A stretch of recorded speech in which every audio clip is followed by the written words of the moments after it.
দ্বিপাক্ষিক সম্পর্কের নতুন ধাপে বাংলাদেশ চীন।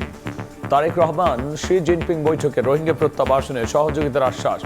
অর্থনৈতিক করিডোর ও তিস্তা মহাপরিকল্পনায় সহায়তায় আগ্রহী বেইজিং। বন্ধনটা শুধু সীমিত টেম্পোরারি থাকবে না, যে একটা লং টার্ম কমিটমেন্ট থাকবে বাংলাদেশের উন্নয়নে। Rohingya issue is a top national security concern. তো প্রথম উদ্যোগ যে নিতে হবে আমরা নিব as a democratic government, as an elected government of Bangladesh. 6 দিনের বিদেশ সফর শেষে ঢাকায় ফিরলেন প্রধানমন্ত্রী। নির্বাচিত সরকারের সঙ্গে যৌথভাবে কাজ করতে চায় চীন। সামনের দিনগুলোতে চীন অবশ্যই বাংলাদেশের পাশে থাকবে, বাংলাদেশকে সহযোগিতা করবে এবং বাংলাদেশের স্বার্থ সংশ্লিষ্ট বিষয়ে একসাথে কাজ করার জন্য ইতিমধ্যে দুটি দেশ ঐক্যমত্য পোষণ করেছে। রাত 11টার সময়ে সঙ্গে আছি আমি গোলাম রাব্বি। এবার অন্যান্য শীর্ষ সংবাদ। জুলাই হতাহতদের মতোই গুমের শিকার পরিবারও পাবে বিশেষ ভাতা। চলতি বাজেটে বরাদ্দের আশ্বাস এলজিআরডি মন্ত্রী। জনকল্যাণমূলক উদ্যোগে সহযোগিতা করবে বিরোধী দল। শোকের মাতমে কারবালার বিয়োগান্ত ঘটনা স্মরণ। পবিত্র আশুরায় সারা দেশে তাজিয়া মিছিল। অন্যের কাছে মাথা নত না করার শিক্ষা এগিয়ে যাওয়ার প্রত্যয়। এবং রাতে এমবাপে হল্যান্ড দ্বৈরথ। গ্রুপ শিরোপার লড়াইয়ে নামছে ফ্রান্স নরওয়ে। ভোরে স্পেনের প্রতিপক্ষ উরুগুয়ে। নকআউটে ব্রাজিলকে চ্যালেঞ্জ ছুড়ে দিতে প্রস্তুত জাপান।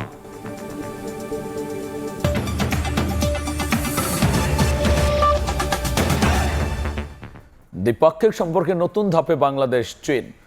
বেইজিংয়ে দ্বিপাক্ষিক বৈঠকের পর প্রধানমন্ত্রী তারেক রহমানের সঙ্গে একান্ত বৈঠকও করেন প্রেসিডেন্ট শি জিনপিং। আলোচনায় রোহিঙ্গা সমস্যা সমাধানে ভূমিকার পাশাপাশি ঢাকা বেইজিং ইকোনমিক করিডোরে আগ্রহ প্রকাশ করেছে চীন। মিজানুর রহমানের ক্যামেরায় চীন থেকে আহমেদ সালেহিনের রিপোর্ট। আত্মমর্যাদা ও সম্মানের উপর দাঁড়িয়ে অর্থনীতিকে এগিয়ে নেওয়ার নতুন বার্তা। দ্বিপাক্ষিক সম্পর্ক জোরদার আর বহুমাত্রিক বাণিজ্য সহযোগিতার নতুন ভিত গড়ার অধ্যায় রচিত হলো বেইজিং সফরে। মুখোমুখি চীনের রাষ্ট্রপতি শি জিনপিং এবং প্রধানমন্ত্রী তারেক রহমান। স্থানীয় সময় সকালে বেইজিংয়ের গ্রেট হলে দুই শীর্ষ নেতার উপস্থিতিতে অনুষ্ঠিত হয় দুদেশের দ্বিপাক্ষিক বৈঠক। এতে উপস্থিত ছিলেন ঢাকা বেইজিংয়ের নীতি নির্ধারকরা। আলাদাভাবে একান্ত বৈঠকও সেরেছেন দুই নেতা। মাননীয় প্রধানমন্ত্রীর 4 দিনের সফরের বিস্তারিত জানাতে সংবাদ সম্মেলন করে প্রেস উইং।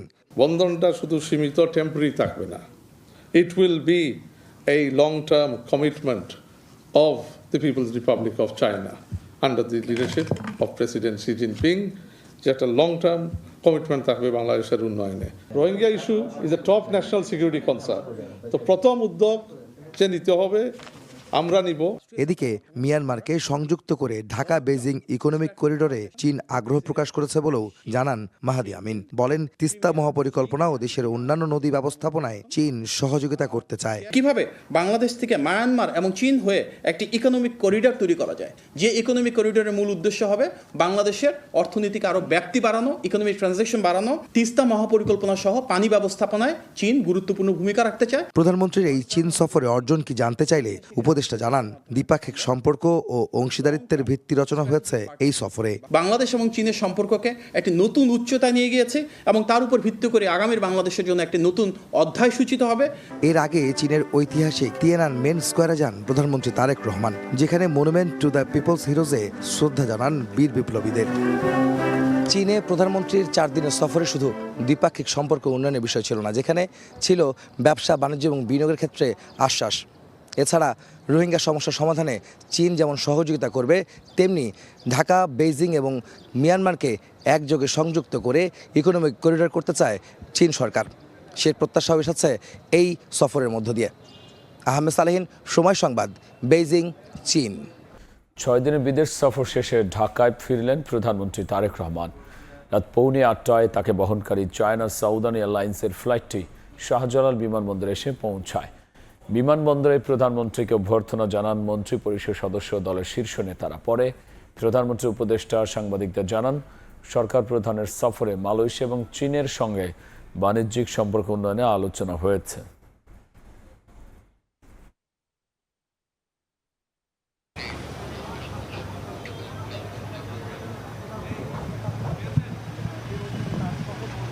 সরকার গণরায়কে উপেক্ষা করেছে অভিযোগ করে জামায়াত আমির ডাক্তার শফিকুর রহমান বলেছেন, জনগণের দাবি আদায় ও বাস্তবায়নে বিরোধী দল সংসদের ভেতরে এবং বাইরে সমানভাবে ভূমিকা রাখবে।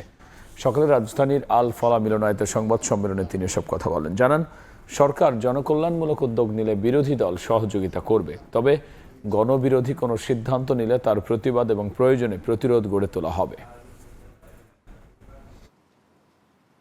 পরবর্তীতে দুনিয়াতে যাদেরই আগমন ঘটেছে তারা সকলেই এই দুজনের বংশ। আবারও মেহেরপুর সীমান্ত দিয়ে 3 জনকে পুষিনের চেষ্টা করেছে বিএসএফ। বিজিবির বাধায় ফেরত যেতে বাধ্য হয়েছে। ভোরে গাংনী উপজেলার ধলা সীমান্তের শূন্যরেখার কাছে কাঁটা তারের গেইট দিয়ে তাদের বাংলাদেশে পাঠানোর চেষ্টা করে বিএসএফ। তবে বিজিবি ও স্থানীয়দের বাধার মুখে শূন্যরেখায় অবস্থান করে তারা।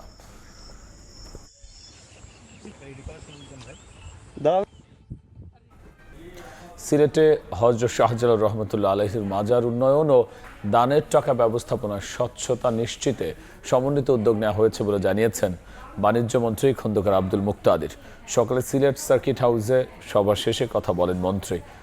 বাণিজ্য মন্ত্রীর নেতৃত্বে বিভাগীয় জেলা প্রশাসন, পুলিশ প্রশাসন, সিলেট সিটি কর্পোরেশন, সিলেট উন্নয়ন কর্তৃপক্ষ এবং দরগা, মসজিদ, মাদ্রাসার প্রতিনিধিদের সমন্বয়ে কমিটি গঠন করা হয়েছে। এই মাজার লক্ষ লক্ষ সিলেটবাসীর এবং সারা দেশের মানুষ। এদিকে বাঁচা মারার লড়াইয়ে স্পেনের মুখোমুখি হবে 2 বারের বিশ্ব চ্যাম্পিয়ন উরুগুয়ে। সকাল 6টায় মেক্সিকোর গুয়ালেহাদাতে গ্রুপ পর্বের দ্বিতীয় ম্যাচে মুখোমুখি হবে 2 দল। প্রথম ম্যাচে ড্র দিয়ে শুরু করলো, দ্বিতীয় ম্যাচে দুর্দান্ত জয় নকআউট পর্ব নিশ্চিত করেছে স্পেন। এদিকে এখনও জয়ের দেখা পায়নি উরুগুয়ে। 2022 বিশ্বকাপে মরক্কোর কাছে হেরে রাউন্ড অফ 16 থেকে বাদ পড়া স্পেন 2026 বিশ্বকাপের ম্যাচের ফিক্সচার ড্রয়ের সময় ফিফা র্যাঙ্কিংয়ে ছিল 1 নম্বরে। দলটার সাম্প্রতিক পারফরমেন্সে ফুটবল বিশ্লেষকদের ধারণা 2010-এ সাউথ আফ্রিকা বিশ্বকাপে চ্যাম্পিয়ন হওয়ার সুখস্মৃতি ফিরিয়ে আনবে লা রোহা। তবে 2024-এর ইউরো চ্যাম্পিয়নদের বিশ্বকাপ শুরুটা স্তম্ভিত করে ফুটবল ভক্তদের। বিশ্বকাপে প্রথমবার খেলতে আসা কেপ ভার্দে রুখে দেয় শক্তিশালী স্পেনকে। ম্যাচের অতিরিক্ত সময় নিয়েও কোনো গোলই করতে পারেনি লা রোহার আক্রমণ ভাগ। Coach Luis de la Fuente Lamine ইয়ামালকে নামিয়ে ইনজুরির রিস্ক নিতে না চাইলেও শেষে ইয়ামালকেও নামানো হয় একটা গোলের জন্য। তবুও কেপ ভার্দের অপ্রতিরোধ্য ডিফেন্সের কাছে হার মানতে হয় লা রোহাদের। 0-0 গোলে ড্র হয় ম্যাচ। পরের ম্যাচেই আবার ঠিক উল্টো রূপ লা ফুয়েন্তের শিষ্যদের। একের পর এক আক্রমণে সৌদি আরবের জালে এক হালি গোল দেয় স্পেন। ম্যাচের শুরু থেকেই অগ্নিমূর্তি ধারণ করে পুরো দল দাপুটে জয়ে জানান দেয় নিজেদের শক্তিমত্তার। কাগজে কলমে নকআউট পর্ব নিশ্চিত হলেও উরুগুয়ের বিপক্ষে আরও একটি শক্তিশালী জয় চায় লামিনে ইয়ামালরা। এদিকে এবারের বিশ্বকাপে এখনও জয়ের দেখা পায়নি উরুগুয়ে। অবাক করা হলেও সত্য, কেপ ভার্দের বিপক্ষে ড্র নিয়েই মাঠ ছাড়তে হয়েছিল উরুগুয়েকেও। ইতিহাসে এবারই প্রথম টানা 5বার বিশ্বকাপ খেলতে আসা দলটি এখনও টুর্নামেন্টে নিজেদের মেলেই ধরতে পারেনি। রোনাল্ড আরাউহো, জর্জিয়ান দে আরাসকায়েতার ইনজুরি চিন্তার বড় কারণ উরুগুয়ের জন্য। স্পেনের বিপক্ষে মাঠে নামা হচ্ছে না এই 2 খেলোয়াড়ের, অথচ টুর্নামেন্টে টিকে থাকতে জিততেই হবে আকাশী নীল শিবিরের। এদিকে কেপ ভার্দে সৌদির বিপক্ষে জয় পেলে আর স্পেনের কাছে উরুগুয়ে হেরে গেলে বিদায় নিবে 1930 ও 1950 বিশ্বকাপের চ্যাম্পিয়নরা। আবার ম্যাচ জিতলেও কেপ ভার্দের ম্যাচের ফলাফলের দিকে তাকিয়ে থাকতে হবে মার্সেলো বিয়েলসার শিষ্যদের। 2013 সালে 2 দলের শেষ দেখায় 2-1 ম্যাচ জিতেছিল স্পেন। শনিবার সকাল 6টায় মেক্সিকোর গুয়াদেলাহারাতে বিশ্বকাপের গ্রুপ পর্বে তৃতীয় ম্যাচে সকালে মুখোমুখি হবে স্পেন উরুগুয়ে। নাজমুল হাসান পুলক, সময় সংবাদ। নিয়ম বহির্ভূতভাবে রেফারির সুবিধা পেয়েছেন মেসি। ফাউল করার মতো অপরাধ করলেও তা উপেক্ষা করেন রেফারি। তবে ভিনির বেলায় হয়েছে ব্যতিক্রম। স্কটল্যান্ডের ফুটবলার ফাউলের আবেদন না করার পরও এমনকি ফিল্ড রেফারি সেটি উপেক্ষা করলেও ভিআরে ফাউল দেখিয়ে বাতিল করা হয় ভিনির গোল। যুক্তরাষ্ট্র থেকে আরও জানাচ্ছেন এস.এম. ইকবাল। ভিনিসিয়াস জুনিয়র করলে ফাউল আর লিওনেল মেসি করলে কিছুই না। স্কটল্যান্ডের বিপক্ষে ভিনির একটি গোল বাতিল হওয়ার পর থেকে এই সমালোচনা যেন পেয়ে বসেছে এবারের বিশ্বকাপ ফুটবলের রেফারিংকে কেন্দ্র করে। সেটা কি হয়েছে যদি একটু ব্যাখ্যা করি, তারপর যাব হচ্ছে আইএফএবির রুলস আসলে কি বলছে। ভিনিসিয়াস জুনিয়র ম্যাচের 22 মিনিটে দুর্দান্ত একটি সুযোগ পেয়ে যান, জ্যাক হেনরিকে তিনি ট্যাকেল করেন, যদিও ফিল্ড রেফারি সেটি টেরই পাননি। তিনি জ্যাক হেনরির কাছ থেকে বলটি কেড়ে নিয়ে স্কটল্যান্ডের গোল পোস্টে দ্বিতীয়বারের মতো গোল উপহার দেন। তবে কিছুক্ষণ পর এই গোলটি VAR এ বাতিল হয়ে যায়। সবচেয়ে মজার যে বিষয়টি হয়েছে, ভিনি যখন জ্যাক হেনরিকে ট্যাকেল করেন সেটি কিন্তু জ্যাক হেনরি নিজেও টের পাননি। এমনকি তিনি যখন মাটিতে লুটিয়ে পড়েন তখনও কিন্তু তিনি ফাউলের জন্য রেফারির কাছে কোনো আবেদন করেননি। এখন প্রশ্ন উঠেছে, কোনো স্কটিশ ফুটবলার গোল বাতিলের জন্য আবেদন করলেন না, রেফারি নিজেও সেটি লক্ষ্য করলেন না, কেন VAR থেকে উপযাচক হয়ে ভিনির এই গোলটি বাতিল করা হলো? এক্ষেত্রে আসলে ফিফার রুলস কি বলে।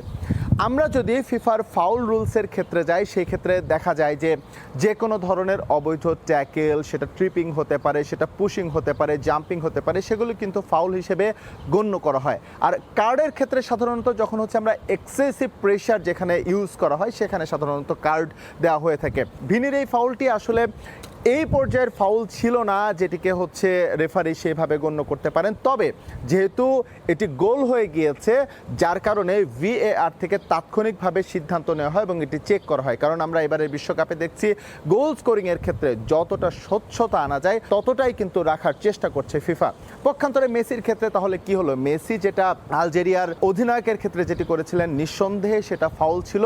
তবে সেটাকে যেটা বলা হচ্ছে যে মেসি রেড কার্ড পাওয়ার মতো ফাউল করেছেন, সেটা রেড কার্ড পাওয়ার মতো ফাউল ছিল না। কারণ IFAB এর রুলস যেটা বলে এটা রেড কার্ড পাওয়ার মতো ফাউল না। তবে এটা ফাউল ছিল। রেফারি চাইলে লিওনেল মেসিকে ফাউলের একটি সংকেত দিতে পারতেন বা সতর্ক করতে পারতেন। সুতরাং এই ক্ষেত্রে যে একটু একচোখা নীতি হয়ে গেছে সেটা অস্বীকার করার আসলে কোনো উপায় নাই। আবার এটাও বলতে হবে যে কোনো ফুটবলারই ফিফা কিংবা IFABর বিশেষ কোনো সুবিধা পান না মাঠে। হয়তো পার্টিকুলার ডেতে বা হিট অফ দ্য মোমেন্টে এটা রেফারি বা VAR এ যারা সংশ্লিষ্ট যারা আছেন তাদের দৃষ্টি এড়িয়ে গেছে। ডালাস থেকে SM ইকবাল, সময় সংবাদ, যুক্তরাষ্ট্র। যুক্তরাষ্ট্রের মায়ামিতে আধুনিক সুযোগ সুবিধায় স্বয়ংসম্পূর্ণ স্টেডিয়াম তৈরি করে সবাইকে তাক লাগিয়ে দিয়েছেন ডেভিড বেকহাম। MLS এর ইতিহাসের সবচেয়ে বড় নামের এই স্টেডিয়ামে সুন্দর মাঠের সঙ্গে আছে শপিং মল, 5 তারকা 3টি আবাসিক হোটেলও। তবে এখনও পুরো কাজ সম্পূর্ণ হয়নি, যদিও ইতোমধ্যে এই মাঠ নিজেদের হোম গ্রাউন্ড হিসেবে ব্যবহার করছে ইন্টার মায়ামি থেকে। বেকহামের অর্থায়নে তৈরি হওয়া মাঠ নিয়ে বিস্তারিত জানব সাজিদ মুস্তাহিদের রিপোর্টে। আমরা যাচ্ছি এখন ইন্টার মায়ামির নিউ স্টেডিয়াম দেখতে। অনেক আসলে বিশ্বকাপের ম্যাচ চলছে, যার কারণে এখানে আসলে সিকিউরিটি কনসার্ন রয়েছে। ইন্টার মায়ামির মেইন যে স্টেডিয়াম, নিউ স্টেডিয়াম, যেটা কিছুদিন আগে আসলে ওপেন হয়েছে, এবং লিওনেল মেসিকে এই মাঠে বা এই স্টেডিয়াম উদ্বোধন করার জন্য কিন্তু ডেভিড বেকহাম এবং তার ক্লাব অনেকদিন ধরেই চেষ্টা করেছিল। স্টেডিয়ামটা আসলে মোটামুটি হয়ে গেছে, বেশ কিছু ম্যাচও কিন্তু হয়েছে, যেখানে কিছু হোটেল থাকবে, শপিং মল এবং থিম পার্ক সবকিছুই থাকবে। ইন্টার মায়ামি কিন্তু অনেক বড় একটা প্রজেক্ট ডেভিড বেকহামের। তিনি যখন MLS এ খেলেন LA গ্যালাক্সিতে, সেই সময় কিন্তু তিনি এমন একটা চুক্তি করেছিলেন যে তিনি আসলে একটা ক্লাবেরও মালিক হবে একদিন, এবং সেই কারণেই কিন্তু মেজর লিগ সকারে খেলতে লিওনেল মেসি। এবং আমরা দেখতে পাচ্ছি ইন্টার মায়ামির টিম স্টোর, আমরা দেখতে পাচ্ছি নিউ স্টেডিয়াম, পুরো স্টেডিয়াম জুড়ে আসলে খেলোয়াড়দের ছবি, লিওনেল মেসির home ground. Lionel Messi MLS এ আসার পরে কিন্তু অন্যরকম একটা মাত্রা পেয়েছে। MLS এর যে ক্লাবগুলোর নিজস্ব যে মাঠ আছে, সবচেয়ে বড় স্টেডিয়াম, এবং এই মাঠগুলোর মধ্যে কিন্তু আমরা ভেতরে যাওয়ার অনুমতিটা পাইনি, কারণ একটা ইভেন্ট চলছে। সেই ইভেন্টের কারণে আমরা যেতে পারছি না ভেতরে। তবে এই মাঠটি কিন্তু বলা যায় একটা খুব সুন্দর একটা স্টেডিয়াম তৈরি করেছে, এবং এখানে বেশ কিছু কনস্ট্রাকশনের কাজ চলছে। এটা একটা বড় প্ল্যানিং এর অংশটি, এবং স্টেডিয়ামটা কিন্তু এক কথায় বলতে গেলে আধুনিক স্টেডিয়ামগুলোর মতো একটি। যদিও এই মাঠে কিন্তু অভিষেক খুব একটা ভালো হয়নি, বেশ কয়েকটি ম্যাচ খেলার পর আসলে এখানে তাদের জয়টা পায়, এবং শেষ পর্যন্ত কোচ হাভিয়ার মাসচেরানোকেও কিন্তু দায়িত্ব ছেড়ে দিতে হয়েছিল। অবশেষে নতুন কোচের অধীনে এখানে তারা প্রথম জয় পেয়েছে। লুইস সুয়ারেজের বড় ছবি, লিওনেল মেসিও এখানে রয়েছেন, এবং এক কথা বলতে গেলে আসলে দারুণ একটি স্টেডিয়াম। শুধু যে ফুটবল খেলা হচ্ছে তা কিন্তু নয়, এখানে কনসার্ট হয়, নানা ধরনের অনুষ্ঠান হয়। একটা সময় যুক্তরাষ্ট্রে ফুটবল একেবারেই পপুলার ছিল না, কিন্তু ডেভিড বেকহ্যাম আসার পর পুরো চিত্র বদলে যায়। এবং এরপর মেসি এসে নতুন জোয়ার এসেছে MLS-এ, তারই একটা প্রমাণ কিন্তু এই new stadium. Inter Miami David বেকহ্যামের তৈরি করা ক্লাব। ডেভিড বেকহ্যাম কিন্তু নিজস্ব অর্থায়নে এই স্টেডিয়াম তৈরি করেছেন এবং শিগগিরই এই স্টেডিয়াম পূর্ণতা পাবে, পুরো একটা কমপ্লেক্সে আকার নেবে এই পুরো এলাকা। মায়ামি থেকে সাজিদ মুস্তাহিদ, সময় সংবাদ, যুক্তরাষ্ট্র। জুলাই হতাহতদের মতোই গুমের শিকার পরিবারকেও দেয়া হবে বিশেষ ভাতা। চলতি বাজেটে এই বরাদ্দ রাখা হবে। আন্তর্জাতিক নির্যাতন বিরোধী দিবসের আলোচনায় এই কথা জানান স্থানীয় সরকার মন্ত্রী মির্জা ফখরুল ইসলাম আলমগীর। একই সঙ্গে গুমে জড়িতদের বিচার নিশ্চিত করা হবে বলেও জানান তিনি। 1 বছরের মধ্যেই ট্রাইব্যুনালে গুমের সব মামলার বিচার শেষ করতে আশাবাদী চিফ প্রসিকিউটর। বাবাকে ফেরত চেয়েছিলাম, আমার বাবাকে ওরা ফিরিয়ে দেয়নি, আমার বাবার কোনো খোঁজ ওরা দেয়নি। গুমের শিকার পরিবারের স্বজনদের কান্নায় ভারী হলো আন্তর্জাতিক নির্যাতন বিরোধী দিবসের আয়োজন। আওয়ামী লীগ শাসন আমলের 17 বছরে এমন কত শত স্বজন হারার গল্প দেশ জুড়ে। শুক্রবার সকালে রাজধানীর কৃষিবিদ ইনস্টিটিউটে এসব গল্পরা যেন আরতি হয়ে ঝরল কণ্ঠে কণ্ঠে। যেখানে একজন সুস্থ মানুষ 5 মিনিট থাকলে সেও অসুস্থ হয়ে যাবে, ওই সেলে আমার বাবা, আমার চাচুরা দিনের পর দিন, মাসের পর মাস, বছরের পর বছর থেকেছে। আমরা যা হারিয়েছি সেটার কোনো বিনিময় হয় না, সেটার কোনো রিপ্লেসমেন্ট হয় না। আমরা প্রতিশোধ চাই না, কিন্তু আমরা বিচার চাই।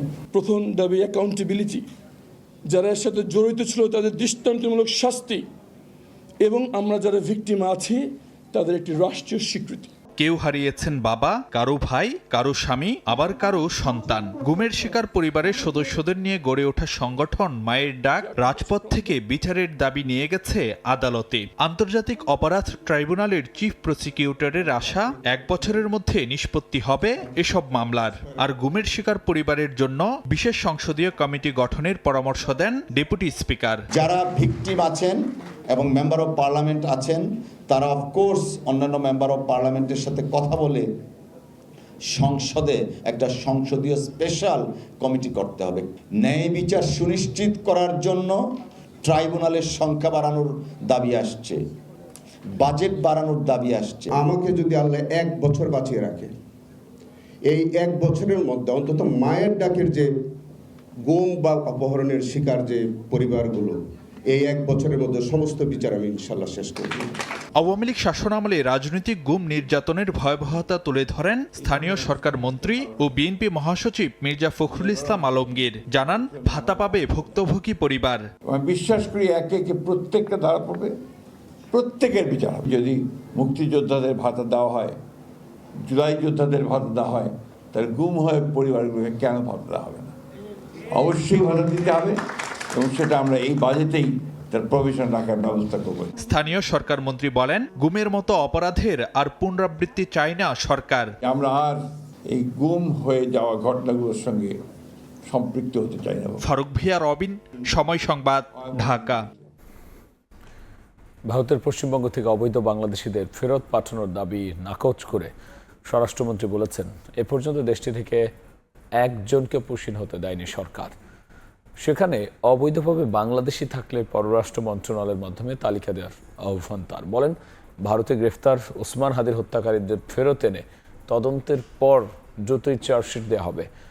মাদক নিয়ন্ত্রণে শিগগিরই বিদ্যমান মাদক আইন সংশোধনের মাধ্যমে ডিএনসি কর্মকর্তাদের হাতে আধুনিক অস্ত্র দেয়া সহ আইনে কঠোর ব্যবস্থা রাখা হবে বলেও জানান মন্ত্রী। প্রতিবেশী দেশ থেকে পাচার হয়ে আসা বিভিন্ন ধরনের মাদকের ভয়াবহ বিস্তার ঘটছে দেশ জুড়ে। বর্তমানে মাদকের সঙ্গে জড়িয়ে আছে দেশের প্রায় 82 লাখ মানুষ।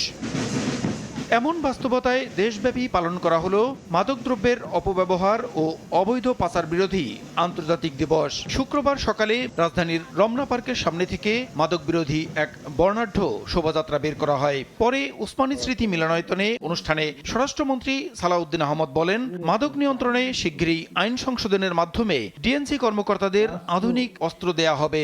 মাদকদ্রব্য নিয়ন্ত্রণ অধিদপ্তর, তার কর্মকর্তারা পুলিশের মতো, কিন্তু হাতে অস্ত্র নাই।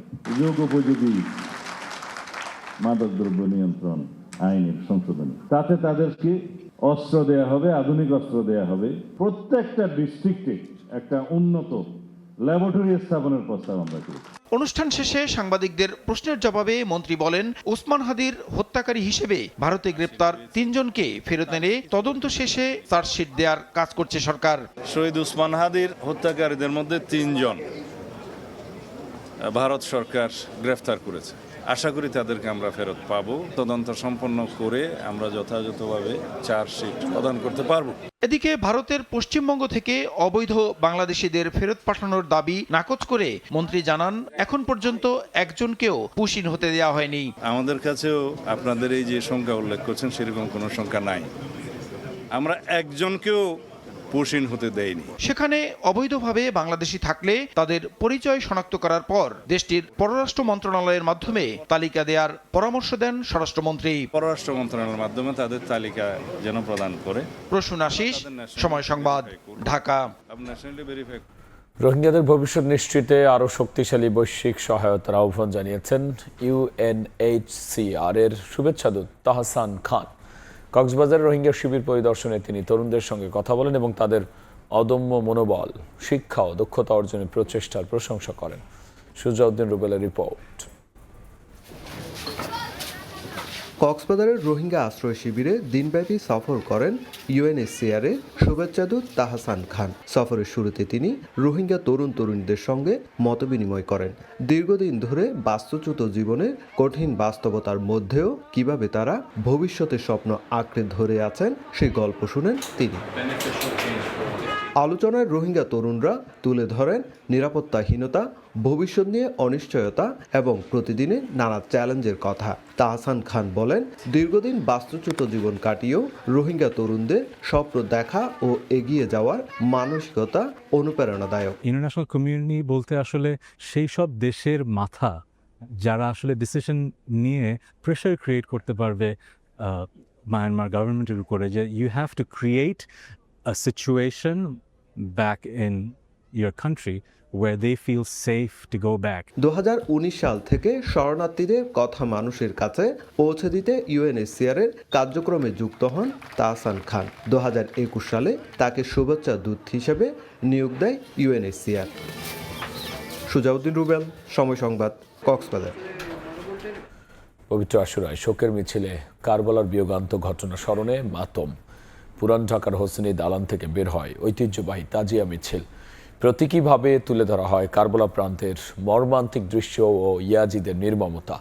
অন্যের কাছে মাথা নত না করার প্রত্যয় মিছিলে অংশগ্রহণকারীদের।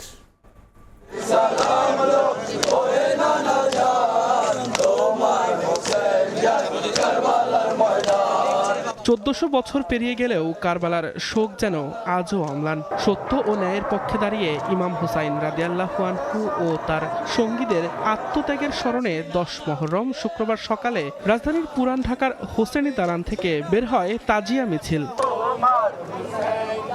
কালো পোশাক পরে, মাথায় কালো পতাকা বেঁধে এবং খালি পায়ে হাজারো মানুষ শোক মিছিলে অংশ নেন। মিছিলে দেখা যায় শোকের প্রতীক আলম, নিশান ও দুলদুল ঘোড়া। হযরত ইমাম হোসেন আমাদেরকে যে আদর্শ দিয়েছেন, আমাদের জন্য যে শিক্ষাটা রেখেছেন, তা হচ্ছে গিয়া জুলুম এবং জালিমের সামনে মাথা নত না করা। শোক, ইতিহাস ও ধর্মীয় ভাবগাম্ভীর্যে মুখর এই মিছিল বহন করে পুরান ঢাকার দীর্ঘ সাংস্কৃতিক ঐতিহ্য। এই ঐতিহ্যবাহী প্রতীকী শোকের আয়োজনের মধ্য দিয়ে কারবালার ইতিহাস নতুন প্রজন্মের কাছে পৌঁছে দেওয়ার কথা জানান আয়োজক ও অংশগ্রহণকারীরা। ইসলামী বর্ষপঞ্জি অনুযায়ী 1400 বছর পূর্বে মুহররমের 10 তারিখে ইরাকের কারবালায় ইয়াজিদের বাহিনীর হাতে শহীদ হন মহানবী সাল্লাল্লাহু আলাইহি ওয়াসাল্লামের দৌহিত্র ইমাম হুসাইন রাদিয়াল্লাহু আনহু ও তার পরিবারের সদস্যরা। সেই ঘটনার স্মরণেই শতাব্দীর পর শতাব্দী ধরে পালিত হয়ে আসছে আশুরা। হোসেনি দালান থেকে শুরু হওয়া মিছিলটি পুরান ঢাকার বকশীবাজার, আজিমপুর ও নিউ মার্কেট হয়ে রাজধানীর বিভিন্ন এলাকা ঘুরে শেষ হয়। কারবালার প্রান্তরে সত্য ও ন্যায়ের পক্ষে যে আত্মত্যাগের ইতিহাস রচিত হয়েছিল, মানুষ আজও তা শ্রদ্ধা ভরে স্মরণ করে। সময়ের পরিক্রমায় তাজিয়া মিছিল পরিণত হয়েছে ঐতিহ্যের প্রতীকে। দিন মোহাম্মদ সাব্বির, সময় সংবাদ, ঢাকা। আজ পবিত্র আশুরা, ইসলামের ইতিহাসে তাৎপর্যপূর্ণ একদিন। আল্লাহর পরীক্ষা উতরে যাওয়া, ত্যাগ স্বীকার, অন্যায়ের কাছে মাথা নত না করা সহ কল্যাণকর শিক্ষা রয়েছে এই দিনটিতে। যথাযথ মর্যাদা ধর্মীয় ভাব গাম্ভীর্যে বিভিন্ন জেলায় পালিত হচ্ছে এই দিনটি।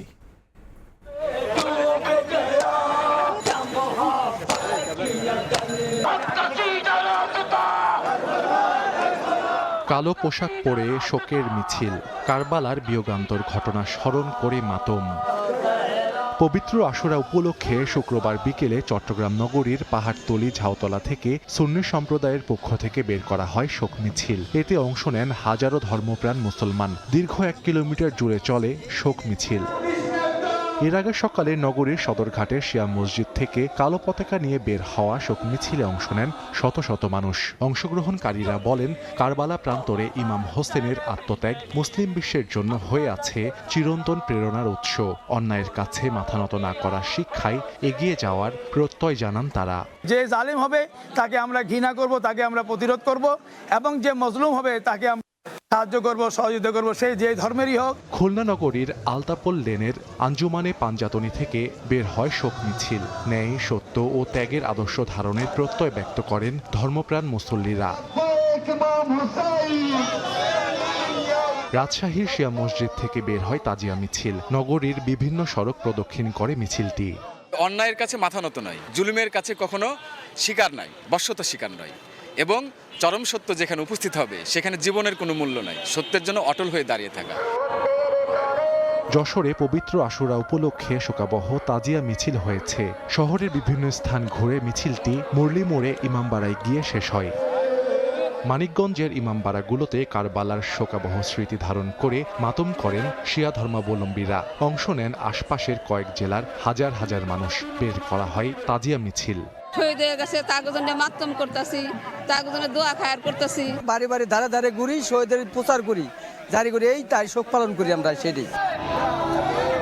বরিশাল নগরীর নতুন বাজার থেকে শোক মিছিল বের করে পাক পাঞ্জাতন পরিষদ। কারবালার শোক ও আত্মত্যাগ স্মরণ করেন অংশগ্রহণকারীরা। পবিত্র আশুরা উপলক্ষে জেলায় জেলায় সভা, জিকির, দোয়া ও মিলাদ মাহফিলের আয়োজন করা হয়। সাহাল আব্দুল্লাহ আলভি, সময় সংবাদ। গাইবান্ধা তিস্তা করতোয়া পানির কমলেও নতুন করে বাড়ছে ব্রহ্মপুত্র ও ঘাঘট নদীর পানি। একই সঙ্গে শুরু হয়েছে ভাঙন। কুড়িগ্রামেও ভাঙন আতঙ্কে নির্ঘুম রাত কাটাচ্ছেন নদী তীরবর্তী এলাকার বাসিন্দারা। এরই মধ্যে বসতঘর সরিয়ে নিচ্ছেন অনেকে। এদিকে ভারতের মেঘালয় বৃষ্টি কম হওয়ায় সুনামগঞ্জে কমছে নদ নদীর পানি। এতে নিম্নাঞ্চলে ফিরেছে স্বস্তি। নদ নদীর পানি কমলেও কাটেনি দুর্ভোগ। প্রতিদিনই নদী ভাঙনের সঙ্গে যুদ্ধ করতে হচ্ছে দুর্গতদের।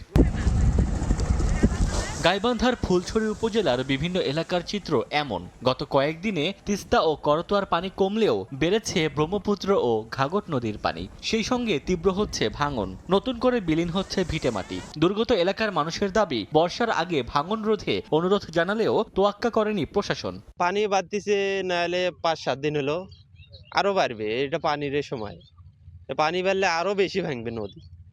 এখন যদি একটু বস্তা ফেলান যায় তাহলে জায়গাটা একটু রক্ষা পাবে, নাহলে আরো নদী ভাঙবে বেশি। আমরা তো গরিব এলাকা, নদী ভেঙে গেলে আমরা কোথায় যা থাকবো? যে আরে ভাঙছে এইটাও যদি ভাঙে তা আমাদের ঘরে বাড়ি ঘর দুয়ার কিছুই থাকবে না, সব চলে যাবে নদী গর্ভে। একই চিত্র কুড়িগ্রামের ওপর দিয়ে প্রবাহিত বিভিন্ন নদ নদীর। পানি কমলেও ভাঙন আতঙ্কে ঘুম নেই নদী তীরবর্তী বাসিন্দাদের। বিলীন হচ্ছে সদরের বানিয়াপাড়া ও বিদ্যানন্দ ইউনিয়নের রামহরিসহ বিভিন্ন এলাকার ফসলি জমি। অনেকেই সরিয়ে নিচ্ছেন বসতঘর ও আসবাবপত্র। দ্রুত ভাঙন না ঠেকালে গ্রামের পর গ্রাম নদীগর্ভে বিলীন হওয়ার শঙ্কায় বাসিন্দারা। পানি উন্নয়ন বোর্ড বলতেছে কাজ করব, কিন্তু প্রতি বছরে আসে আর যায়, কোনো কাজ আর করে না। 300-400 বাড়ি বিলীন হয়ে গেছে। এই নদীর কোনো যদি না করে তাহলে আমরাও হাতে 1 সপ্তাহের ভিতরে আমারও যেতে হবে। এদিকে ভারতের মেঘালয়ে বৃষ্টি কম হওয়ায় সুনামগঞ্জের জাদুকাটা, পাটলাই, চেরা সহ বিভিন্ন নদ নদীর পানি কমছে। এতে নিম্নাঞ্চলে ফিরেছে স্বস্তি। ওমর ফারুক, সময় সংবাদ। যুগ যুগ ধরে ফরিদপুরের সদরপুরে আড়িয়াল খাঁ নদের ভাঙনে দিশেহারা নদের 2 পাড়ের বাসিন্দা। ভাঙনে অপর পাড়ে বসতঘর নির্মাণ করলে সেখানেও নতুন করে চলতি বছর ভাঙনের মুখে পড়েছেন তারা।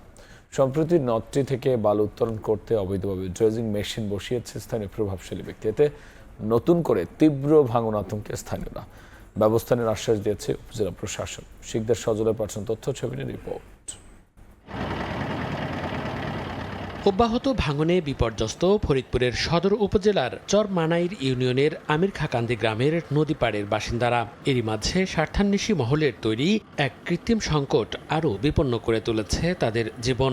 আইন অমান্য করে আড়িয়াল খাঁ নদ থেকে অবৈধভাবে বালু উত্তোলন করতে ড্রেজার বসিয়েছে স্থানীয় প্রভাবশালী চক্র। তাদের অভিযোগ, এমনিতেই ভাঙন অব্যাহত রয়েছে, এর মধ্যে ড্রেজার দিয়ে বালু উত্তোলনের কারণে মরার উপর খাড়ার ঘা। হুমকির মুখে ফসলি জমি, বসতভিটা ও গাছপালা। বুধবার দুপুরে অবৈধভাবে বালু উত্তোলন বন্ধ এবং নদে বসানো ড্রেজার দ্রুত অপসারণের দাবিতে মানববন্ধন করেন এলাকাবাসী। তাদের অভিযোগ, সম্প্রতি অবৈধভাবে ড্রেজার বসিয়েছেন স্থানীয় প্রভাবশালী আব্দুর রাজ্জাক খান। যে জায়গায় ড্রেজারটা বয়স, ওই জায়গায় ড্রেজারটা যদি বসায় আবার ভাঙন শুরু হবে। যদি এখানে ড্রেজার দিয়ে মাটি উত্তোলন করা হয় তাহলে চর আর জাগবেও না। নদী এমনিই ভাঙতেছে প্রবলভাবে, আবার ড্রেজার বসে যে ফসল এবার করছি এগুলো ভাঙবে আর এই জমি আমাদের আর জাগবে না। অভিযুক্ত আব্দুর রাজ্জাক খানের দাবি, ইউনোর অনুমতি নিয়ে ড্রেজার বসানো হয়েছে। তবে উপজেলা নির্বাহী কর্মকর্তা জানান, ড্রেজার বসানোর জন্য কাউকে অনুমতি দেওয়া হয়নি। দ্রুত ড্রেজার অপসারণে ইউপি চেয়ারম্যানকে নির্দেশ দেওয়া হয়েছে। প্রয়োজনে মোবাইল কোর্ট পরিচালনা করা হবে। উপজেলা প্রশাসনের থেকে অনুমতি বা অনুমোদন দেওয়ার কোনো ধরনের কোনো সুযোগ নেই। চেয়ারম্যান মহোদয়ের মাধ্যমে ওনাকে নিষেধ করা হয়েছে। তারপরে যদি উনি সেটি না করে থাকে তাহলে আইনানুগভাবে আমরা যে ব্যবস্থা নেওয়া হয়, মোবাইল কোর্ট সহ অন্যান্য আইনানুগ ব্যবস্থা আছে, সেটি আমরা অবশ্যই গ্রহণ করব। চরমানাইর ইউনিয়নের 90% এলাকা পদ্মা ও আড়িয়াল খাঁ নদ বেষ্টিত। প্রায় 15,000 মানুষের বসবাস রয়েছে ইউনিয়নটিতে। সময় সংবাদ, ফরিদপুর। সরকারের কর্মসূচির আওতায় খনন হলো শরীয়তপুরের ডিএম খালি সখীপুর খাল।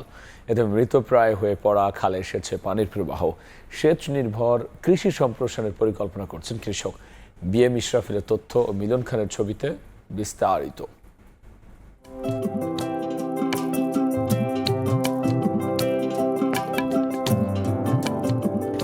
খননের মাধ্যমে প্রাণ ফিরে পেল শতবর্ষী খাল। প্রবাহিত হচ্ছে পানি, চলছে নৌকা, সাঁতার কাটছে শিশু কিশোররা। শরীয়তপুরের ভেদরগঞ্জের ডিমেম খালি সখীপুর খাল।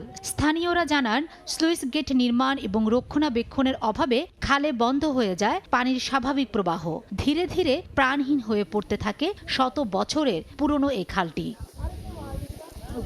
খালটি মৃত হয়ে পড়ায় এই অঞ্চলে কৃষক ও মৎস্যজীবীরা সবচেয়ে বেশি ক্ষতিগ্রস্ত হন। সেচ সংকটে কমে যায় কৃষি উৎপাদন, হারিয়ে যেতে থাকে দেশীয় মাছের উৎপাদন। খাল খনন করার উদ্যোগ নেওয়াতে আমাকে খুব উপকার হয়েছে। খাল খনন করে যে শীষগুলো যদি ভাঙা দেয়, আবার আমাকে আগের মতন মাছ উৎপাদন হবে। এই সমস্ত নদী দিয়া যে নৌকা চলে, এইটা আমাদের পরে যে জেনারেশন আছে তাদের কাছে কিন্তু একটা আশ্চর্যের বিষয়। সরকারের খাল খনন কর্মসূচির আওতায় পুনঃ খনন করা হয় খালটি। পানি প্রবাহ ফিরে আসায় সেচ নির্ভর কৃষি সম্প্রসারণের পরিকল্পনা করছে সরকার। নতুন করে দেখা যাবে এই লঞ্চ যাচ্ছে। খালের পারে যাদের জমি জমা ছিল তারা পানির অভাবে চাষাবাদ করতে পারত না। কৃষকরা আনন্দ উল্লাস করছে যে আমরা এখন শুকনো মৌসুমে পানি পাবো, মাছ আসবে এবং আবার আমাদের এই কৃষকরা, জেলেরা এই জাল নিয়ে নদীতে নামবে। উপজেলা প্রশাসন বলছে, খালটি প্রাণ ফিরে পাওয়ায় সরাসরি উপকৃত হবেন অন্তত 1.5 লাখ মানুষ। ফসলি জমি পানির সেচের জন্য যে পানি দরকার, সেই প্রয়োজনীয় পানিটা ছাড়া পাবে।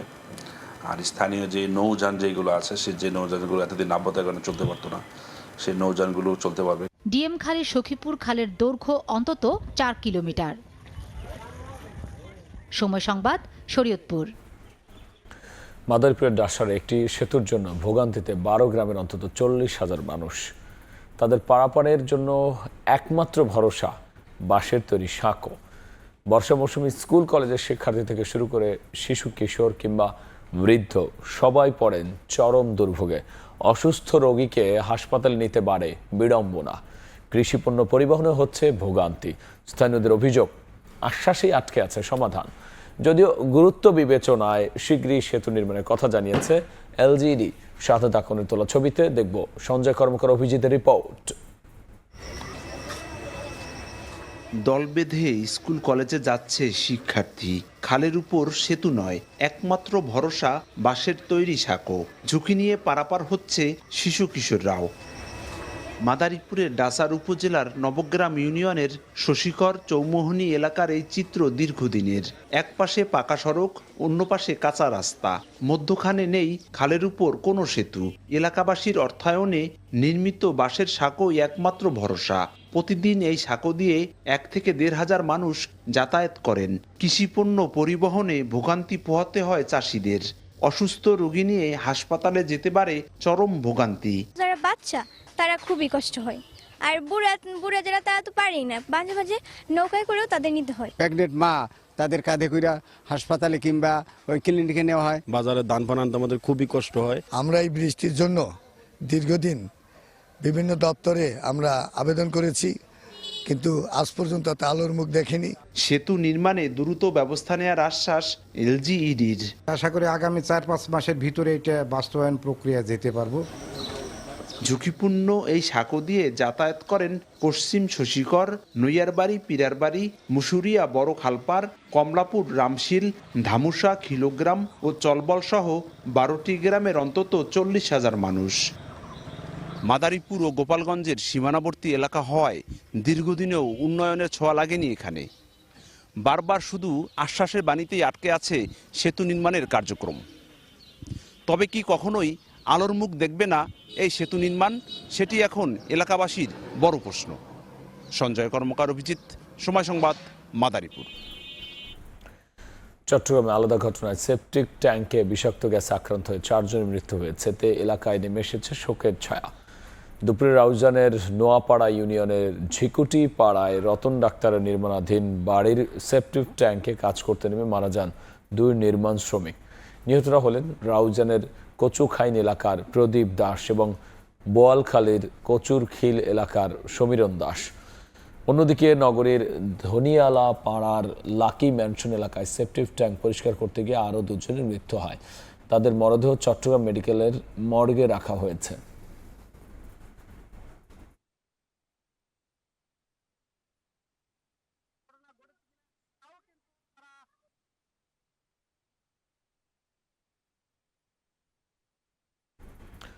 মুন্সিগঞ্জের অনেক শিল্প কারখানায় কাজ করছে শিশুরা। নিষিদ্ধ হওয়া সত্ত্বেও ঝুঁকিপূর্ণ কাজে শিশুদের ব্যবহার করা হচ্ছে। হাড় ভাঙা খাটুনিতে নামমাত্র পারিশ্রমিক পাচ্ছে তারা। কর্তৃপক্ষ বলছে শিশু শ্রম কমিয়ে আনার চেষ্টা চলছে। নাসিরউদ্দিন উজ্জ্বলের রিপোর্ট, ছবি তুলেছেন আবু সাইদ। আব্দুর রহিম মুন্সিগঞ্জ সদর উপজেলার দুর্গাবাড়ি এলাকায় সুতার মিলে কাজ করে। 12 বছরের এই শিশুর কোমল হাতে কলমের বদলে সুতা। বড় ভাই মোহাম্মদ নাজমুলও একই কাজ করেন। নামমাত্র বেতনে কাজ করা রহিমের স্কুলে যাওয়ার ইচ্ছা থাকলেও হাড় ভাঙা পরিশ্রমেই তার দিন কাটে। আগে পড়তাম, এখন পড়ি না, এখন সুতার কাজ করি। আর্থিক অবস্থা একটু দুর্বল, তো এর জন্য পড়াশোনা করাইতে পারি না। আব্দুর রহিমের মতো সিয়াম, রাব্বি ও নীরব সহ বহু শিশু কাজ করছে কলকারখানাগুলোতে। ইটের ভাটা সহ ঝুঁকিপূর্ণ কাজে শিশু শ্রম বাড়ছেই। কম মজুরিতে শিশু শ্রমিক পাওয়ার সুযোগ নিচ্ছেন এক শ্রেণীর মালিকরা। বিকাল 5টা ধরে কাজ করি এখানে। গরিবদের কেমন কাজ কাম করা তো জীবন যুদ্ধে কলকারখানায় কাজ করছে, তাদের সবচেয়ে বড় কথা হলো যে অর্থনৈতিক দৈন্যদশা। কারখানা ও প্রতিষ্ঠান পরিদর্শন অধিদপ্তরের কর্মকর্তা বলছেন শিশু শ্রম বন্ধে চেষ্টা চলছে। আর জেলা শিশু বিষয়ক কর্মকর্তা বলেন শিশু শ্রম বন্ধে দরকার সমন্বিত উদ্যোগ। বিভিন্ন এনজিও আছে, তাদের একটা সরকারি এবং বেসরকারি একটা সমন্বিত উদ্যোগ এবং প্রচেষ্টার মাধ্যমে তাদের সেখান থেকে নিয়ে এসে ব্যবস্থা করা যায়। সেক্ষেত্রে তাদের একটা ভালো জীবনযাপনের ব্যবস্থা করা যাবে। আমি মনে করি অন্য জেলার চাইতে আমার জেলাতে শিশু শ্রমের ইয়েটা কম আছে। সময় লাগবে, সময় সাপেক্ষ ব্যাপার। তবে আমাদের মন্ত্রণালয়, আমাদের অধিদপ্তর এই বিষয়ে নিরলসভাবে কাজ করে যাচ্ছে। সরকারি হিসেবে জেলায় 543টি কারখানা রয়েছে। কলকারখানা অধিদপ্তর বলছে শিশু শ্রম কমছে। এরই মধ্যে তারা 290 জনকে শিশু শ্রম থেকে সরিয়ে নিতে পেরেছে। তবে এখনও কলকারখানাগুলোতে অসংখ্য শিশুরা এভাবে শ্রম দিয়ে চলেছে। মুন্সিগঞ্জের দুর্গাবাড়ি থেকে নাসিরউদ্দিন উজ্জ্বল, সময় সংবাদ। সঞ্চয়পত্রে কর বৃদ্ধি নিয়ে বিতর্ক গ্রাহকদের মধ্যে। বাংলাদেশ ব্যাংক বলছে বাজেট পাস না হওয়া পর্যন্ত অগ্রিম কর কর্তন চূড়ান্ত নয়, তাই ব্যাংকগুলোর ওপর আগের নিয়মই বহাল রয়েছে। তবে আর্থসামাজিক নিরাপত্তা প্রেক্ষাপট বিবেচনায় সঞ্চয়পত্রে কর বৃদ্ধি না করে রেশনিং বা লক্ষ্যভিত্তিক বিনিয়োগ সীমা আরোপ ও ট্রেজারি বন্ড শক্তিশালী করার পরামর্শ অর্থনীতিবিদদের। সেলিয়া সুলতানের রিপোর্ট। 2026-27 অর্থবছরের প্রস্তাবিত বাজেটে সঞ্চয়পত্রের মুনাফার উপর অগ্রিম কর 5% থেকে বাড়িয়ে 10% করার প্রস্তাব দেওয়া হয়েছে। এর ফলে সঞ্চয়পত্রধারীরা মুনাফা উত্তোলনের সময় আগের তুলনায় কম অর্থ হাতে পাবেন। বিশেষ করে মধ্যবিত্ত, পেনশনভোগী ও নির্দিষ্ট আয়ের মানুষের উপর এর প্রভাব পড়বে, এমন সব তথ্য শঙ্কায় ফেলেছে সাধারণ সঞ্চয়কারীদের। তবে বাজেট এখনো জাতীয় সংসদে পাশ না হওয়ায় প্রস্তাবিত কর হার কার্যকর হয়নি। ফলে ব্যাংকগুলোর উপর আগের নিয়মই বহাল থাকছে। যদি বাড়তি কর কর্তনের বিষয় থাকে সেটা তো নেহাত প্রস্তাবনার মধ্যে আছে। অতএব প্রস্তাবনা অনুমোদন না হওয়া পর্যন্ত বাংলাদেশ ব্যাংক উপযাচক হয়ে ব্যাংকগুলিকে কোনো ইনস্ট্রাকশন দেওয়া এবং বাংলাদেশ ব্যাংকের ইনস্ট্রাকশন না পেয়েই ব্যাংকগুলো প্রোয়েক্টিভলি অধিক হারে কর কর্তন করা, এটা বেআইনি কাজ। এদিকে কর বৃদ্ধির পরিবর্তে সঞ্চয়পত্রের রেশনিং বা লক্ষ্যভিত্তিক বিনিয়োগ সীমা আরোপের পরামর্শ দিয়েছেন বিশ্লেষকরা। তাদের মতে সঞ্চয়পত্রকে স্বল্প আয়ের মানুষ, অবসরপ্রাপ্ত ব্যক্তি ও সামাজিক নিরাপত্তা নির্ভর জনগোষ্ঠীর জন্য সংরক্ষিত রাখা উচিত। অন্যদিকে তুলনামূলক উচ্চ আয়ের বিনিয়োগকারীদের ট্রেজারি বিল ও ট্রেজারি বন্ডে বিনিয়োগে উৎসাহিত করা যেতে পারে। 1% মার্জিনও প্রান্তিক গোষ্ঠীর জন্য কিন্তু অনেক। ধনিক শ্রেণী মানুষ যারা, তাদেরকে আসলে তাহলে সঞ্চয়পত্র না কেনার জন্য নিরুৎসাহিত করা হোক। সরকার যদি সত্যিকার অর্থেই কল্যাণের কথা ভাবে, যে সমাজের যে সকল মানুষের প্রান্তিক সঞ্চয় রয়েছে প্লাস হচ্ছে পেনশনার রয়েছে, তাদের জন্যটা শুধু সঞ্চয়পত্র, তাহলে কিন্তু বাকি মানুষগুলা যখন ট্রেজারি বন্ড বিলে যাবে তাদের জায়গাটা কিন্তু তাহলে আমি মনে করি যে সুন্দর হয়, ভালো হয়। বিশ্লেষকদের মতে কর বৃদ্ধিতে সঞ্চয়ের প্রবণতা কমতে পারে। তাই রাজস্ব বাড়ানোর পাশাপাশি ক্ষুদ্র সঞ্চয়কারীদের সুরক্ষা এবং বিকল্প বিনিয়োগ মাধ্যমের সম্প্রসারণ, এই দুয়ের মধ্যে ভারসাম্য রক্ষা করাই সরকারের জন্য এখন বড় চ্যালেঞ্জ। সেলিয়া সুলতানা, সময় সংবাদ, ঢাকা। সাপ্তাহিক ছুটির দিনে জমজমাট রাজধানী কারওয়ান বাজার। সপ্তাহ ব্যবধানে নিত্যপণ্যের দামে বড় কোনো পরিবর্তন আসেনি। সবজির বাজারে রয়েছে কিছুটা স্বস্তি, তবে মৌসুম না থাকায় চড়া টমেটো, গাজরের দাম। তবে স্থিতিশীল রয়েছে মাছ ও মুরগির বাজার। সাপ্তাহিক ছুটির দিন হওয়ায় সকাল থেকে রাজধানীর কারওয়ান বাজারে ক্রেতা বিক্রেতাদের ভিড়। বাজার ঘুরে দেখা যায় সপ্তাহ ব্যবধানে নিত্যপণ্যের দামে আসেনি তেমন বড় কোনো পরিবর্তন। গেল কয়েক সপ্তাহের ব্যবধানে সবজির বাজারে বইছে স্বস্তির বাতাস। বেশিরভাগ সবজির কেজি বিক্রি হচ্ছে 40 থেকে 50 টাকার মধ্যে। পেঁপে, চিচিঙ্গা, ঢ্যাঁড়স ও পটল 40 টাকা, করলা ও বরবটি 50 আর কাঁকরোল বিক্রি হচ্ছে 60 টাকায়। গত সপ্তাহ থেকে আজকে মনে হচ্ছে একটু কম। আমি যেটা দেখলাম, যেমন পটলের দাম আগে 80 টাকা ছিল, আজকে 50 টাকা হয়েছে। আমার কাছে মনে হচ্ছে সহনীয়, সবসময় যদি এরকম থাকে এটা আমাদের জন্য ভালো।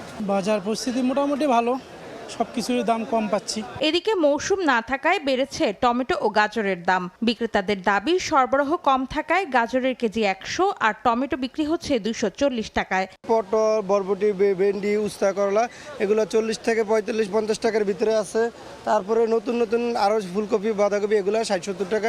এটা আনসিজন দেখেই দাম বেশি। বাজারটা একটু কম থাকে, নিয়ন্ত্রণে থাকে, তাহলে আমার জন্য একটু, সাধারণ মানুষের জন্য একটু ভালো। সিজনারি সেই তুলনায় একটু বেশি মনে হচ্ছে। মাছের বাজারেও স্বস্তির কথা জানাচ্ছেন ক্রেতারা। সরবরাহ ভালো থাকায় বেশিরভাগ মাছের দাম রয়েছে স্বাভাবিক, তবে চড়া ইলিশের দর। 1.5 কেজি হলো 3500 টাকা, 3000-3200 টাকা এরকম ব্যাপার হয়। আবার এই যে 700-800 গ্রাম মাছ, এটি আপনার আছে 2200-2100 এরকম। গাঙ্গে মাছ নাই, মাছ খুব খাচ্ছি। মাছ থাকলে দাম কম থাকতো। মাছের দাম তো আগের তুলনায় স্বাভাবিকই আছে। চাষের পাবদা আপনার 350, 320। আবার এই আপনার রুই মাছ আছে, আপনার 2 কেজি সাইজের রুই মাছ 300, 280। মাছের দাম আমি ঠিক মনে করতেছি, যেটা আছে এটাই ঠিক। এদিকে সপ্তাহ ব্যবধানে অপরিবর্তিত রয়েছে ব্রয়লার মুরগির দাম, বিক্রি হচ্ছে 160 টাকায়। অন্তরাসীন, সময় সংবাদ, ঢাকা। বাংলাদেশি পর্যটকদের জন্য ভারতের ভিসা চালুর ঘোষণায় স্বস্তি নেমেছে কলকাতার হোটেল ও রেস্তোরাঁ ব্যবসায়ীদের মাঝে। দীর্ঘ প্রায় 2 বছর পর এই সিদ্ধান্তের কারণে লোকসানের মুখে পড়া ব্যবসা আবার ঘুরে দাঁড়াবে বলে আশা তাদের। দুই দেশের পর্যটন সচল হলে কলকাতার এই অঞ্চলের অর্থনীতি ফের চাঙ্গা হবে বলে মনে করছেন সংশ্লিষ্টরা।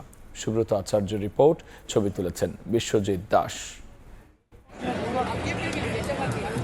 ভারতের কলকাতার নিউ মার্কেট এলাকার Marquis street, Sadar street, Rafi Ahmed Kidwai street, park street সহ প্রায় অর্ধশত ছোট বড় রাস্তার পাশে হাজারেরও বেশি আবাসিক হোটেল গড়ে উঠেছে শুধুমাত্র বাংলাদেশি পর্যটকদের আসা যাওয়াকে কেন্দ্র করে। বাংলাদেশি পর্যটকদের জন্য ফের ভিসা চালুর খবর ছড়িয়ে পড়তেই স্বস্তি নেমে এসেছে সেখানকার ব্যবসায়ী মহলে। প্রচুর মিডিল ক্লাস লোক যারা হোটেল গেস্ট হাউস খুলে রেখেছে তাদের সব বন্ধ আছে, ওরাও খুলে যাবে। নিউ মার্কেট ব্যবসায়ীদের অবস্থা খারাপ, সেটাও ভালো হয়ে যাবে। আমরা একটা স্বস্তি পাচ্ছি এখন ভিসাটা ঠিকভাবে পেয়ে গেলে, একদম আর কোনো টেনশনে কিছু নেই। প্যাসেঞ্জারের সমস্যা, তারপরে বাসের পরিবহনের সমস্যা, গাড়ি কম চলছে, হোটেলগুলো ফাঁকা রয়েছে, এগুলো তো সবাই পরিপূর্ণ কাজ করতে পারবে। সংশ্লিষ্টরা বলছেন বাংলাদেশিরা শুধু কেনাকাটাই করেন না, বরং এখানকার হোটেল, যাতায়াত এবং চিকিৎসা সেবাও নেন। পর্যটক ভিসা বন্ধ হওয়ার পর থেকে কলকাতার এই নির্দিষ্ট জোনের ব্যবসা বাণিজ্যে মন্দা নেমে আসে। ভিসা চালুর ঘোষণার পর এখন আবার হোটেল বুকিং ও কেনাকাটা বাড়বে, সচল হবে থমকে যাওয়া অর্থনীতিও, এমন আশা স্থানীয় ব্যবসায়ী সংগঠনের নেতাদেরও। ভারত সরকারের পরিসংখ্যান বলছে 2023 সালে ভারতে আসা বিদেশি পর্যটকদের মধ্যে বাংলাদেশি পর্যটকরাই শীর্ষে ছিলেন। সেবার প্রায় 22 লাখ বাংলাদেশি পর্যটক এসেছিলেন ভারতে, যা রেকর্ড। এরপর 2024 সাল থেকেই সেই সংখ্যা কমতে থাকে। সবশেষ 2025 সালে বাংলাদেশি পর্যটকদের সংখ্যা নেমে দাঁড়ায় মাত্র 4.5 লাখে। এতে কলকাতার বাংলাদেশি পর্যটক নির্ভর ব্যবসা বাণিজ্য মারাত্মকভাবে ক্ষতিগ্রস্ত হচ্ছিল। সুব্রত আচার্য, সময় সংবাদ, ভারত। শুধু দল আর্জেন্টিনা নয়, দেশটির কোচরাও দাপট দেখাচ্ছেন বিশ্বকাপ জুড়ে। লিওনেল স্ক্যালোনি সহ 6 আলবিসেলেস্তে কোচ দলকে তুলেছেন মেগা আসরের নকআউট পর্বে। বড় চমক দেখিয়েছেন ইকুয়েডর কোচ সেবাস্তিয়ান বেগাচেচে। 20 বছর পর দলকে নিয়ে গেছেন বিশ্বকাপের নকআউটে। এছাড়াও আর্জেন্টাইন কোচের অধীনে উরুগুয়ে, যুক্তরাষ্ট্র, প্যারাগুয়ে, কলম্বিয়া নিশ্চিত করেছে বিশ্বকাপের রাউন্ড অফ 32।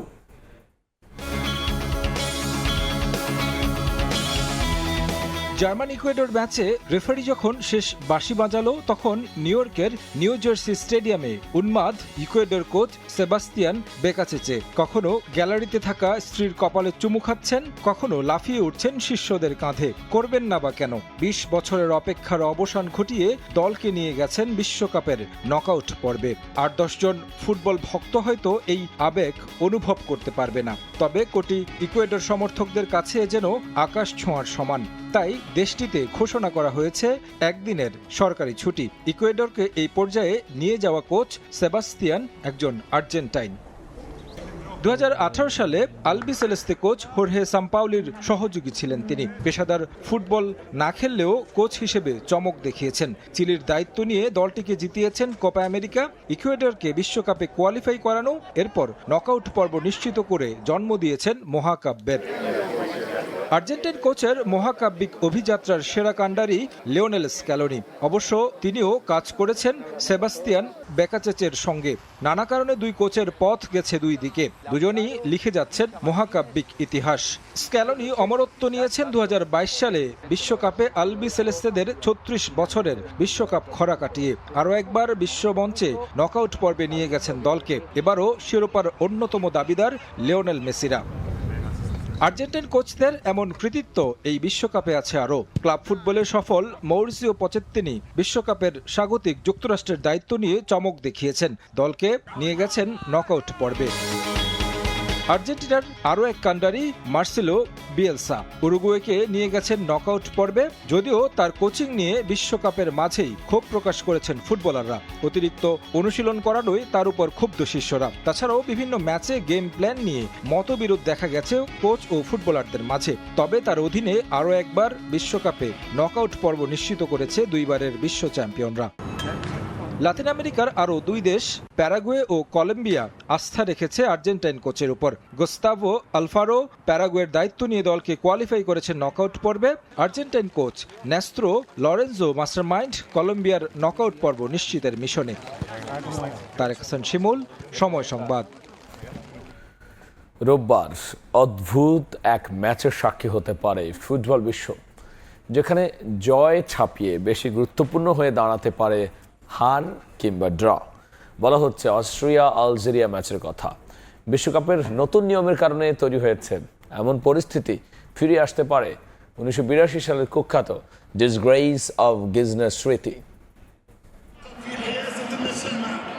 90 মিনিটের ফুটবলে লক্ষ্য একটাই, জয়। ফুটবলের সার্বজনীন নিয়ম, অথচ বিশ্বকাপে এবার এমন এক ম্যাচ দেখা যাবে যেখানে জয় নয়, হারতে লড়বে দুই দল।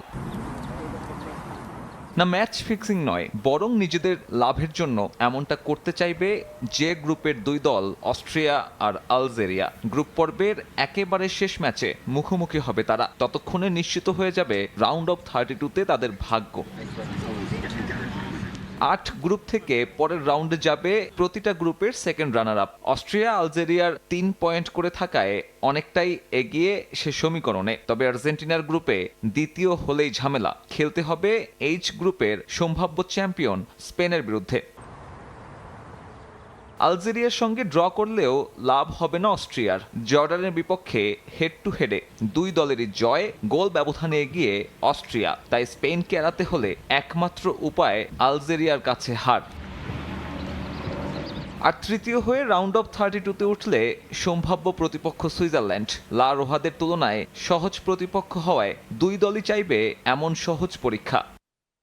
এই যখন অবস্থা, তখন আলোচনায় 1982 সালের কুখ্যাত ডিসগ্রেস অফ গিজনের স্মৃতি। অনেকের মতে সেদিন মৃত্যু ঘটে স্পোর্টসম্যানশিপের। গ্রুপ পর্বের শেষ দিনে নিজেদের মধ্যে সমঝোতা করে খেলে পশ্চিম জার্মানি আর অস্ট্রিয়া। ম্যাচের 10ম মিনিটে এগিয়ে যাবার পর গোটা সময় ব্যাকপাস আর সাইড পাসে সময় নষ্ট করে দুই দল। 3 টিমের সমান 4 পয়েন্ট হওয়ায় গোল ব্যবধানের কারণে হেরেও পরের রাউন্ডে ওঠে অস্ট্রিয়া।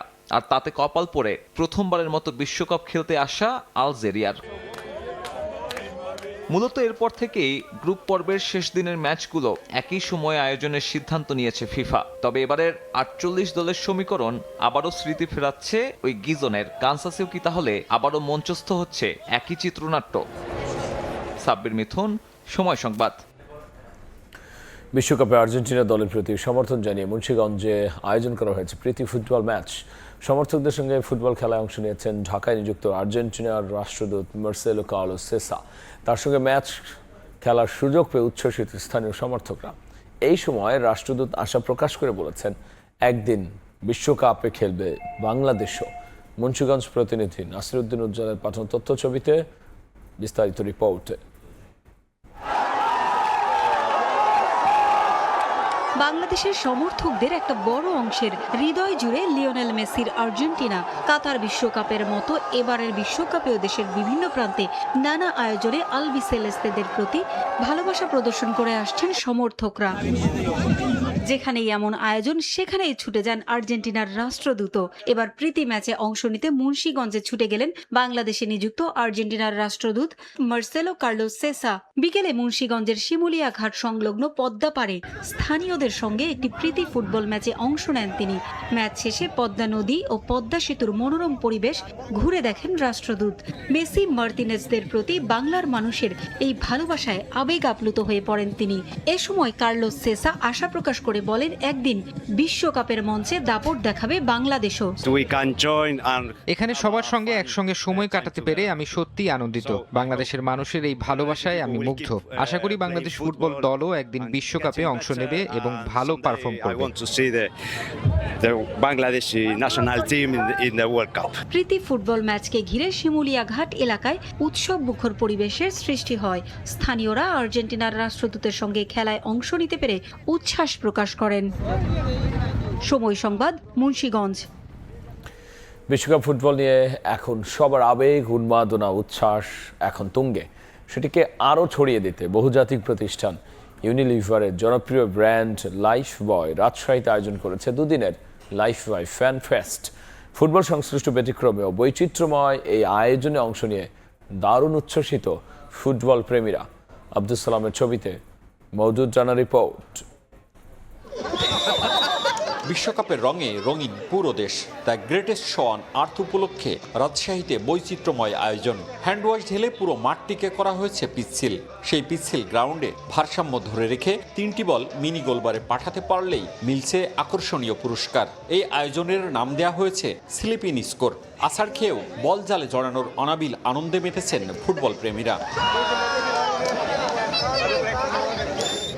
পাশে রয়েছে গোলপোস্ট, যেখানে ঝোলানো হয়েছে কাগজ দিয়ে তৈরি ভিন্ন ভিন্ন রঙের 3টি বলের আকৃতি।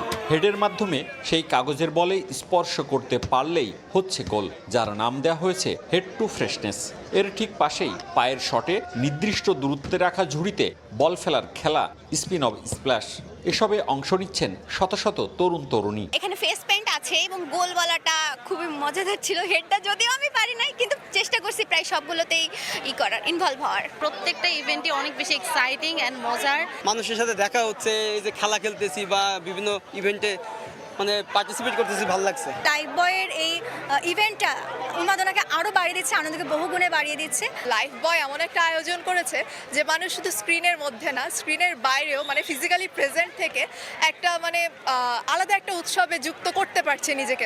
রাজশাহীর পদ্মা নদীর ধারের টিবাধে এই আয়োজন করে বহুজাতিক কোম্পানি ইউনিলিভারের ব্র্যান্ড লাইফ বয়।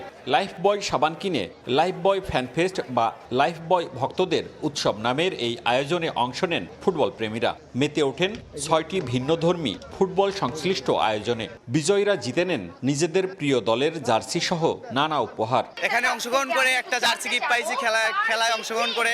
এবারের ফিফা বিশ্বকাপের অফিসিয়াল স্পন্সর লাইফ বয়। বিশ্বকাপের আনন্দ সবার মাঝে ছড়িয়ে দিতে 2 দিনের এই বিশেষ ক্যাম্পেইন পরিচালনা করছে প্রতিষ্ঠানটি। মওদুদ রানা, সময় সংবাদ, রাজশাহী। এবারে বিশ্বকাপের গ্রুপ পর্বে ঘটছে একের পর এক অঘটন। প্রথমবারের মতো খেলতে সেই ভড়কে দিয়েছে অনেক হট ফেভারিটকে। তবে এসব কি শুধুই অঘটন নাকি সফল পরিকল্পনার অংশ? আর কীভাবেই বা ছোট দলগুলোর সামনে খেই হারাচ্ছে তারকা খচিত স্কোয়াড? সেসব বিশ্লেষণ নিয়েই এবারের রিপোর্ট। দল বাড়ানোয় রং হারাবে বিশ্বকাপ, এমন শঙ্কা ছিল অনেকের। তবে বাস্তবতা ভিন্ন। বিশ্বমঞ্চে এসে চমকে দিয়েছে আন্ডারডগের তকমা থাকা অনেক দল। শুরুটা স্পেনকে দিয়ে। পুচকে দেশ কেপ ভার্দের সামনে আটকে যায় তারকা খচিত লা রোহা। ঘানায় থামে ইংল্যান্ড, আর দক্ষিণ আফ্রিকা তো উঠেই গেল পরের রাউন্ডে। আর সবশেষ জার্মানিকে হারিয়ে আলোড়ন তুলেছে ইকুয়েডর। কাগজে কলমে এসব ঘটনা অঘটন মনে হলেও পর্দার পেছনে আছে কৌশলের ছক। শুরু করা যাক স্পেন কেপ ভার্দে ম্যাচ দিয়ে। ছোট দল পেয়ে স্টার্টিংয়ে একাধিক তারকাকে বিশ্রামে রেখেছিলেন দে লা ফুয়েন্তে। কৌশল সহজ, স্পেনিয়ার্ডরা ব্যাক পাসে উপরে তুলবে কেপ ভার্দের ফুটবলারদের। এরপর কাউন্টার অ্যাটাকে বাজিমাত। তবে এই ট্র্যাপে পা দেয়নি তারা, বরং স্থির থেকে মধ্যমাঠ আর রক্ষণ ছিল নিজেদের জায়গায়। তাতে 4-5-1 ফরমেশন ভাঙেনি কেপ ভার্দের। আর জায়গা না পাওয়ায় জালের দেখাই পায়নি 2010-এর বিশ্ব চ্যাম্পিয়নরা।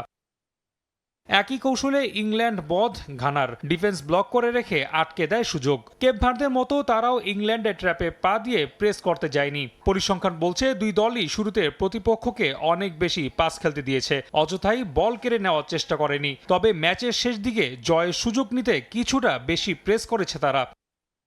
এখন প্রশ্ন দাঁড়ায়, আন্ডারডগ বাকি দলগুলো কেন ব্যর্থ? যে স্পেনের বিপক্ষে সফল ছিল কেপ ভার্দে, তাদের কাছেই 5 ডিফেন্ডার নিয়েও 4 গোল হজম করে সৌদি আরব। মূলত রক্ষণের শৃঙ্খলা না রেখে ঝুঁকি নিতে চাওয়ায় সুযোগ প্রায় প্রতিপক্ষ। তাতেই সুইডেন, ইরাকের মতো দলগুলো হয়েছে ব্যর্থ। দলগুলোর লং পাসের কৌশলও কাজে দিয়েছে। গোল কিক থেকে তারা শুরুতে ছোট ছোট পাস খেলে নিজেদের অর্ধে, সেখান থেকে সুযোগ বুঝে হঠাৎ করেই লং পাস, তাতেই গোলের সুযোগ তৈরি হয়। যার বড় উদাহরণ দক্ষিণ কোরিয়ার বিপক্ষে মাত্র 31% বল দখলে রেখেও 14টি শট নেয় দক্ষিণ আফ্রিকা, যেখানে কোরিয়ার ছিল মাত্র 7টি। এতে অবশ্য ঝুঁকিও থাকে নিজেদের অর্ধে বল হারিয়ে গোল হজম করার। অবশ্য শুধু কৌশলী নয়, ব্যক্তিগত নৈপুণ্য রাখছে বড় অবদান। যেখানে 40 বছর বয়সী ভোজিনহা স্পেনের বিপক্ষে অসাধারণ সেভ করে রীতিমতো নায়ক বনে গেছেন। আর কুরাসাওয়ের গোলরক্ষক অ্যালয় রুম 1 ম্যাচে 15টি সেভ করে বিশ্বকাপে রেকর্ড স্থাপন করেছেন। তাতে দ্বিতীয় রাউন্ডে জায়গা করে নিয়েছে বেশ কিছু দল। একই কৌশল হয়তো রাউন্ড অফ 32-তে কাজে আসবে না তেমন। তবে ওই যে অঘটন, তাতেই আসল সৌন্দর্য দ্য গ্রেটেস্ট শো অন আর্থের। রাফি আমিন, সময় সংবাদ। বৈশ্বিক জ্বালানি সংকটের নিরসনে নবায়নযোগ্য জ্বালানি ব্যবহারে উৎসাহিত করতে চট্টগ্রামে শুরু হয়েছে কার রেসিং প্রতিযোগিতা। এর মাধ্যমে আন্তর্জাতিক পরিমণ্ডলে খেলার সুযোগও তৈরি হবে দেশীয় রেসারদের। প্রতিযোগিতার উদ্বোধন করে সিটি মেয়র বলেছেন, প্রধানমন্ত্রী তারেক রহমান নতুন নতুন উদ্ভাবনী শক্তি ও খেলাধুলাকে অগ্রাধিকার দিচ্ছেন। নুরজামান আতিকের ক্যামেরায় শফিকুল আলমের রিপোর্ট। ড্রোনের মাধ্যমে রেসিং কার তুলে উড়িয়ে নেওয়া হচ্ছে এক জায়গা থেকে অন্য জায়গায়। এটি দেশের সবচেয়ে বড় ড্রোন। রিমোট কন্ট্রোলে চলছে পুরো প্রক্রিয়া। অপরদিকে রেসিং কার নিজেই চালাচ্ছেন খোদ সিটি মেয়র ও রেসাররা। প্রযুক্তির এসব ব্যবহারের মূল উদ্দেশ্য জ্বালানির ব্যবহার কমিয়ে নবায়নযোগ্য জ্বালানি বা সৌর বিদ্যুৎ ব্যবহারে উৎসাহিত করা। এছাড়া তরুণ প্রজন্মের মাঝে রেসিং সংস্কৃতি গড়ে তুলতে শুক্রবার নগরী জেলা স্টেডিয়ামের জিমনিয়াসিয়ামে কার রেসিং প্রতিযোগিতার আয়োজন করেছে জেন্টু।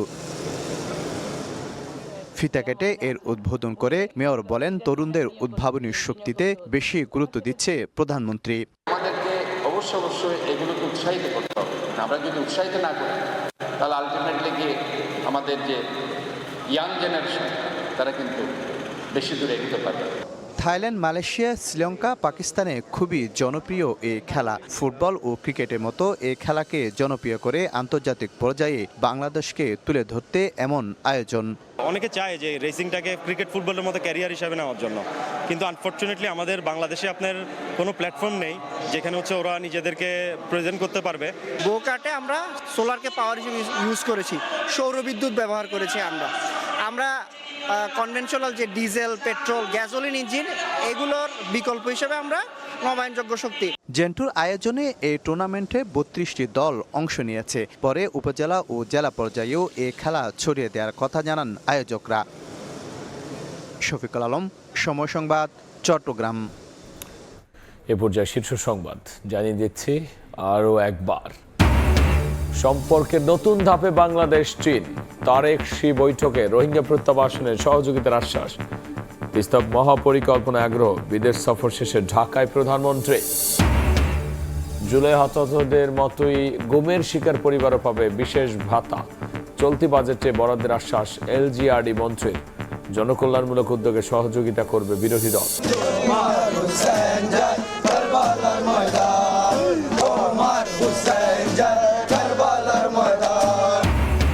শোকের মাধ্যমে কারবালার বিয়োগান্ত ঘটনা স্মরণ। পবিত্র আশুরার সারা দেশে তাজিয়া মিছিল। অন্যের কাছে মাথা নত না করার শিক্ষায় এগিয়ে যাওয়ার প্রত্যয়।